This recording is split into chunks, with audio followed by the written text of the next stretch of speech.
Hi, I'm Marc Aramini. Today we're going to do a pretty quick video that talks about a few of Gene Wolfe's short stories and a little bit of the imagery and the dream sequences in the Book of the Long Sun. One of the things that's most important in considering Wolfe is actually his use of ironic distance between his narrators and, that authorial stance that's really easy to misinterpret. And, when you're reading a review of Wolfe's stuff, sometimes this ironic distance is really not understood by the people who are doing the reviewing.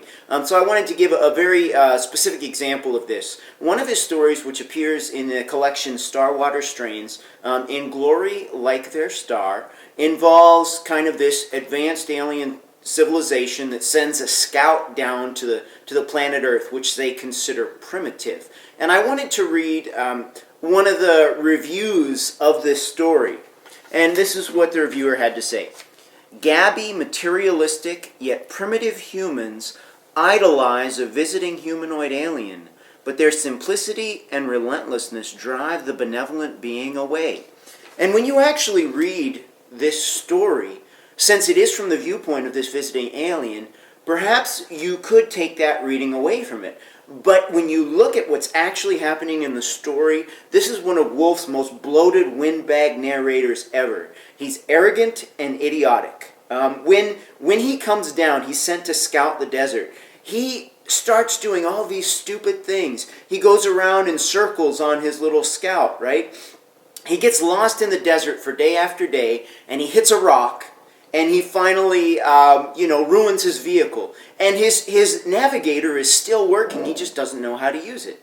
So he is completely ignorant of the way that the Earth actually works. He doesn't understand that the sun rises and sets in a particular direction, and he could use that to find his way. So instead, he relies on one of these primitive humans to find his scout ship, because he's so completely and hopelessly lost. And while he's there, he's engaged in all this kind of sophistry, right? This beautiful language that really indicates absolutely nothing at all. He's chasing mirages the whole time that he's there.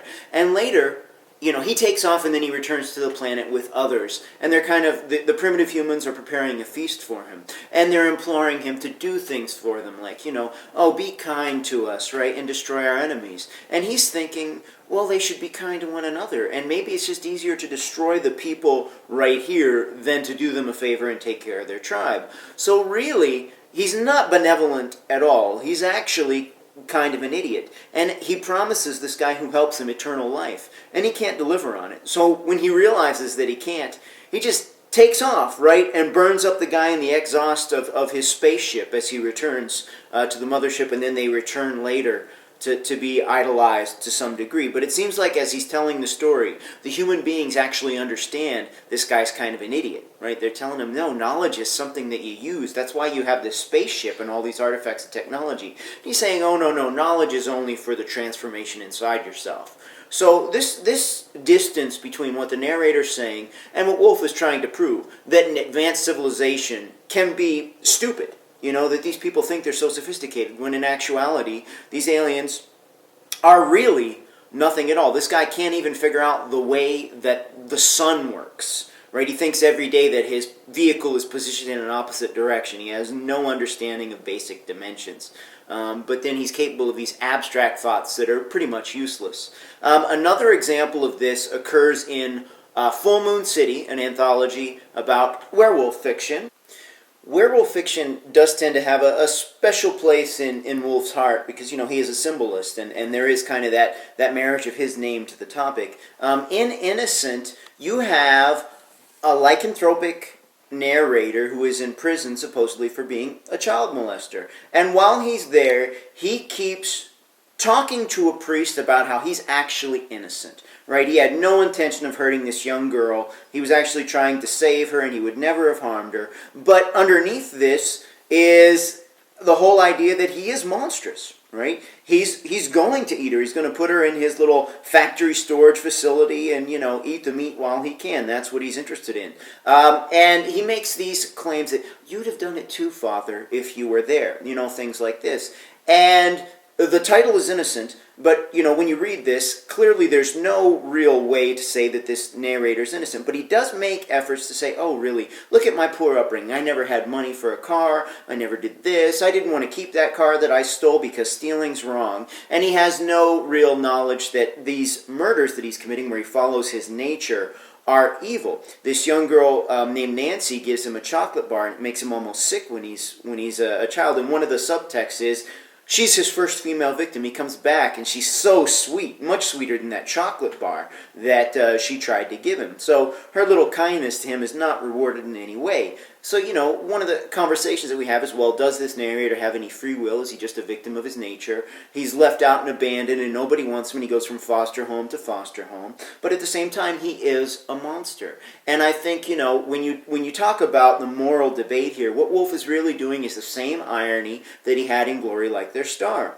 He has a narrator who's so monstrous, ethically monstrous, that he's trying to make the claim that his background excuses it to some degree. Oh no, I'm innocent, right? My social condition, who I am, made me do it. And when he says, you'd have done it too, Father, the correct answer to that is, no, we wouldn't. We're not monsters. We're not werewolves. We're not capable of this kind of moral depravity. So he's setting up actually an absurd situation where there is no relationship between there's no causation between his poor upbringing and the crimes that he commits. They're completely separate. So this is showing an absolute morality that I think a lot of people, when they read this, are going to miss because they don't understand that ironic distance.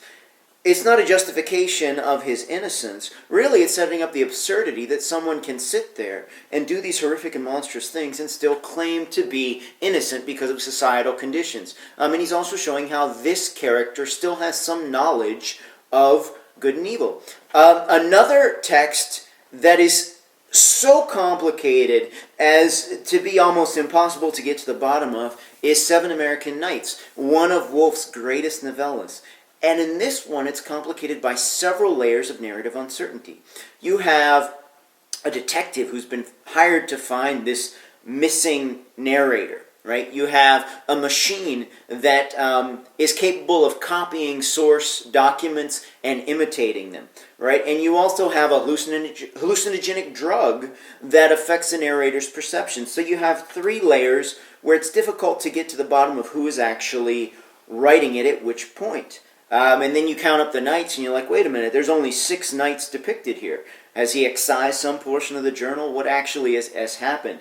And you have to rely on piecing together so many different pieces of evidence that, when you first read it, you're like, I really don't know that Nadan is real at all. Where is he at the end here? But it is possible to do that by looking at all the small details. And probably in my next video I'll go through that. But that narrative uncertainty is something that Wolfe really relies upon. And you have to make the details, sometimes quite literal, actually fit and explain everything. So in the Book of the Long Sun, you have one of his most straightforward surface tales, right? Patera's Silk actually receives enlightenment this first day on the ball court when he's playing this game, and as he wins the game, right? And he realizes that his Mantion is in trouble. It's very impoverished. And so he sets about trying to save it. But what he doesn't realize is, of course, that he's a clockwork figure and that so many other things are going on behind the scenes there.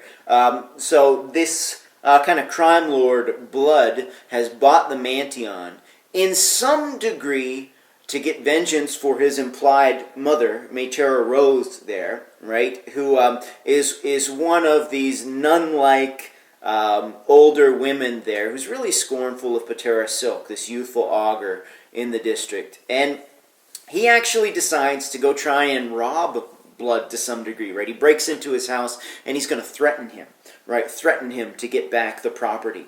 But as the text continues, this plot becomes increasingly irrelevant. It doesn't matter if he saves the Mantion because he's clearly destined to be the Calde of the city. And then that too disappears in this Gnostic world when you realize that this is kind of an O'Neill canister, right? This civilization living inside this gouged out asteroid, perhaps, that's been set up by a character from the Book of the New Sun, Typhon, who has deified himself as Pass, right? The leader of the gods there. And so the plot eventually becomes that Pass's family has rebelled against him, and they've deleted him from Mainframe, which is kind of their version of their primary database that controls the long sun, the heating, and all the plans inside the world, this civilization that they live in. And so this gradually opens up, and it's a pretty simple, straightforward narrative. But we still want to pay attention to some of the quite literal dream sequences that are included in the text, because this tells us quite a bit about Patera Silk and what he's actually meant to do, because he's one of these frozen embryos that has grown probably at the wrong time, because as the whirl has been up there, it has kind of deviated from the plan of Pass. This plan of Typhon, the Satan figure of New Sun, who seems to be quite a bit more benevolent in this particular iteration. So, in a way, the Book of the Long Sun is actually the redemption of the Satan figure of New Sun, quite interestingly. So, as you read it, there are certain dream sequences that begin to elucidate Silk's own existence, right? He has this dream. One of his first dreams is of a gray donkey that's being ridden side saddle by his mother, and the donkey bites his ankle, right? And right before this, Hyacinth, in kind of this drug-induced lustful frenzy, is playing around with her Azoth, this blade, and he jumps out of the window to get away from her as he's breaking into Blood's Via. And this right here shows in the dream that Hyacinth is in fact being ridden by someone. She's responsible for him breaking his ankle there. She kind of is, if you'll forgive the metaphor, something of that donkey that's bitten his ankle, and his mother is riding it side saddle. And later on there are a few dream sequences that we should look at when they're taken quite literally. And I'm just going to read a few from an old post that I made on the Earth mailing list. And this is one of the dreams in Litany of the Long Sun in the second volume there. The woman who slept in the glass tube, the tube in which he himself now slept beside Chanel, who was Cyprus, who was Hyacinth, who was Mamelta, with Hyacinth's jet black hair. So we have this image in a dream inside the tube, right, which is inside the seal of Pass where Mamelta is found. He awakens this sleeper because she's possessed by Mucor, this young girl, also who was raised from a frozen embryo by blood, right? So you have this scene where you're equating Mamelta with Cyprus, with Hyacinth. Cyprus is the goddess of love, Pass's mistress in this. And he's also saying that she's mother, right? Hyacinth is possessed by Cyprus. And there's another dream, and this dream, he's talking about a toy he had when he was a child. And this is an Epiphany of the Long Sun. The outsider was the dancing man on the toy, and the water the polished toy top on which he danced with Cyprus, who was Hyacinth and mother too. So once again you have this reiteration that Cyprus is his mother. So at the end of the story you have Silk's face on Pass's body when Cyprus kind of tempts him into Mainframe. And the very first thing that Mamelta says when he wakes her up, she sees his face and she says, "We'll be lovers." Right? Cyprus is not only the goddess of love, she was also Pass's lover. And Pass is Typhon for all intents and purposes. So you have this subtextual narrative that Silk is actually meant to be the ruler of the world, not because of this enlightenment of the outsider, but because Typhon, Pass, has set up this system, this closed clockwork system, this Gnostic system in which he is supposed to be replaced by Silk. Silk really is his heir. At the end of the second volume, Lake of the Long Sun, you have Silk underground talking to Counselor Lemur. And while he's there, Lemur tells him the purpose that Pass had. He said it's supposed to be his message to the universe, right? That's why he's launched this whirl in self-aggrandizement. But he also says that all of Pass's heirs were insufficient for his purposes, right? They were all flawed or evil or wicked or blind, right? And so he says, you assume that Tenebris Tartaros sees everything when in fact he can see nothing at all because he never could, right? He's limited in this particular way. So you have this idea that Pass wanted a worthy heir. And it was not with the kid, but with Kypris, who is, in these dream sequences, Silk's mother. So Silk, the most holy and benevolent figure in Wolfe's fiction, is actually a son of that Satan figure. And perhaps even, if we take seriously the idea that the most important thing to Typhon was that his face be preserved, right, when he's grafted onto Piaton, that he may even be genetically pretty similar to Typhon. That face has endured.